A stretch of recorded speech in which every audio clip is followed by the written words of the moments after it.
Perkenalkan, nama saya Ansgari Dewanto Gaso. Saya dari 11 Kelistrikan Kapal 2. Di sini saya akan menjelaskan tentang rangkaian sistem kelistrikan kapal berbasis PLC. Saya akan menjelaskan sistem kelistrikan kapal. Kapal merupakan alat transportasi yang digunakan untuk mengantarkan muatan atau membawa orang dari suatu tempat ke tempat yang lain.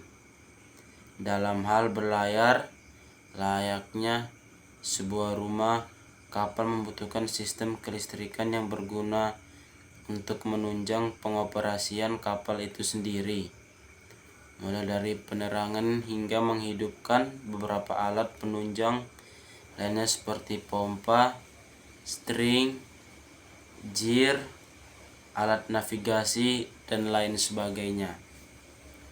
Oleh karena itu, penting untuk mempelajari dasar-dasar mengenai kelistrikan di suatu kapal.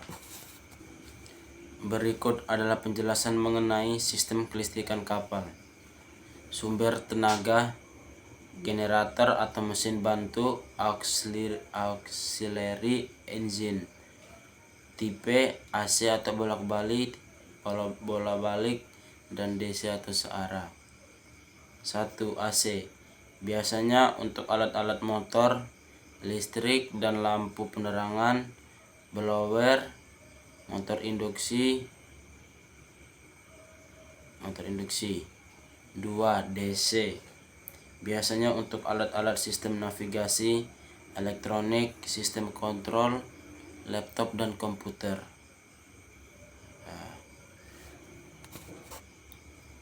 Frekuensi 50 Hz atau 1500 rpm.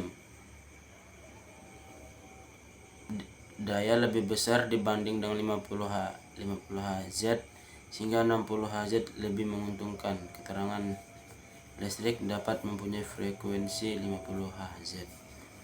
Daya listrik kapal biasanya yang dipakai 440 volt atau 60 Hz atau 380 volt atau 50 Hz. Daya keluaran listrik dari generator menuju MSB atau main switchboard. Untuk menurunkan atau menaikkan tegangan digunakan transformator. Penurunan tegangan digunakan untuk peralatan seperti lampu dan peralatan low power signal seperti bridge equipment, radio equipment. Untuk merubah AC ke DC atau sebaliknya, kita menggunakan power supply atau adaptor atau rectifier atau inverter.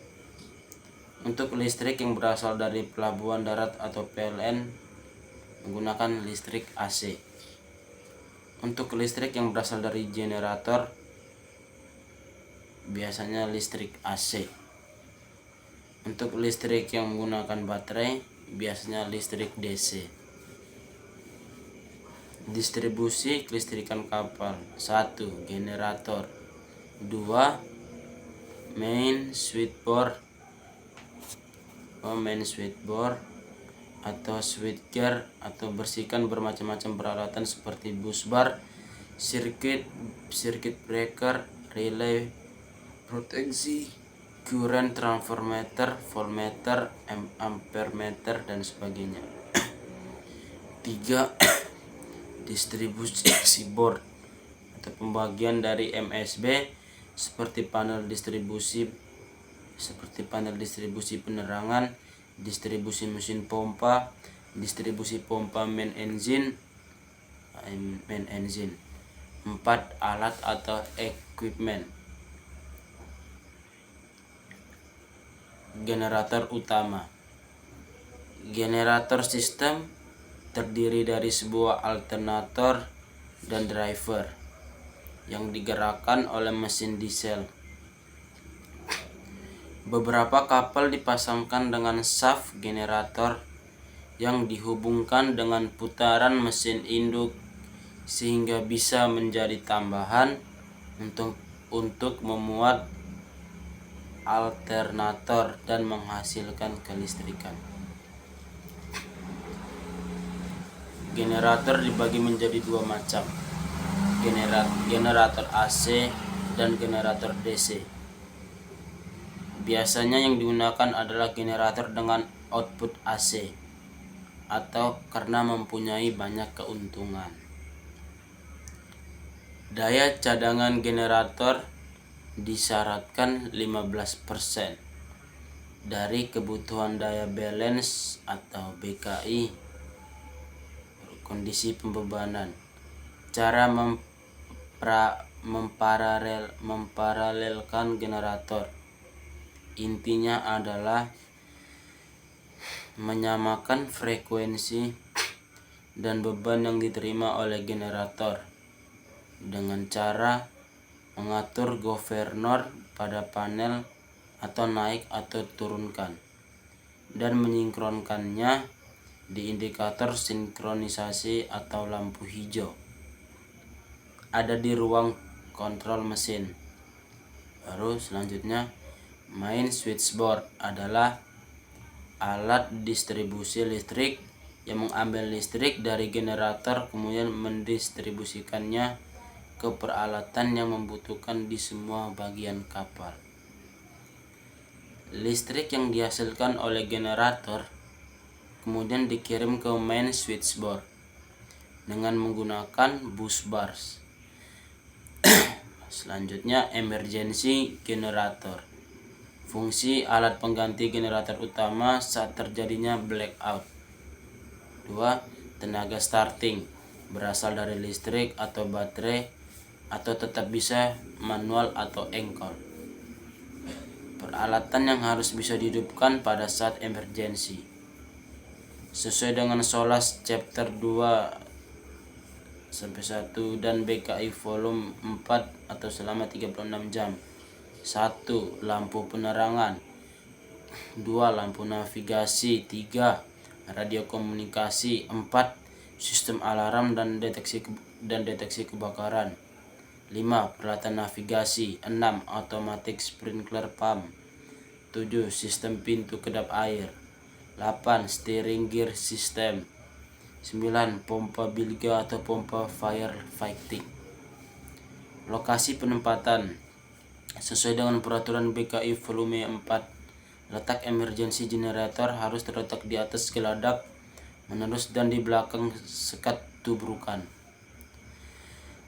Cara maintenance, uji tes weekly. Daya untuk sistem emergency paling lama 45 detik setelah terjadinya kegagalan dari sistem daya listrik utama.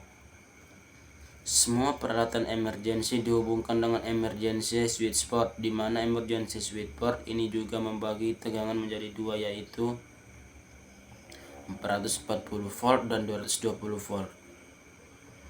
Yang terakhir, baterai. Fungsi untuk membantu saat keadaan darurat seperti starting generator darurat. Adapun ketika generator darurat tidak bisa dinyalakan, maka memakai baterai ini.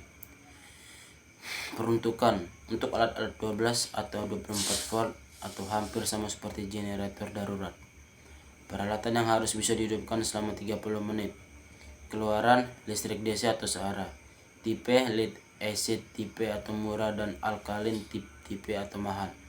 Battery room harus tetap bersih dan kering. Cara maintenance. Pertama, plan maintenance sistem harus dilaksanakan sesuai jadwal. 2. Pengisian secara berkala atau pengisian untuk maintenance, pengisian formal, pengisian fast charging. 3. Visual inspection berkala. 4. Function test berkala. 5. Pengukuran dengan ammeter. 6. Pengukuran ketinggian elektrolit harus dipantau. Selanjutnya, Power Management System atau PMS. Power Management System adalah sistem yang berfungsi untuk mengendalikan pembangkit listrik dan menjamin ketersediaan tenaga listrik serta menghindari terjadinya blackout. Tergantung pada jenis dan ukuran jaringan listrik, sistem manajemen kelistrikan kapal ini dapat berupa sistem yang berdiri sendiri atau terintegrasi dalam sistem otomasi kapal, PMS ini memiliki kontrol yang berbeda yang dapat dibedakan menjadi kontrol otomatis penuh, remote control, dan kontrol lokal. Sistem manajemen daya kapal yang canggih biasanya menyediakan fungsi-fungsi utama sebagai berikut. Yang pertama, generator diesel atau DC saat dihidupkan dan kontrol stop. 2. Sistem keamanan pada generator. 3. Sinkronisasi otomatis generator. 4. Breaker control. 5. Beban tergantung mulai berhenti. 6. Pembagian beban jika kontrol drop. 7. Kontrol pada saat peningkatan beban. 8. Kontrol saat blackout. 9. Reservasi daya ketika beban pemakaian berat. 11. Pilih metode E10 kontrol frekuensi. 11. Pilih mode operasi kapal dan mulai program urutan. 12. Pemindah ke beban save generator. Sekian dari tugas saya. Terima kasih.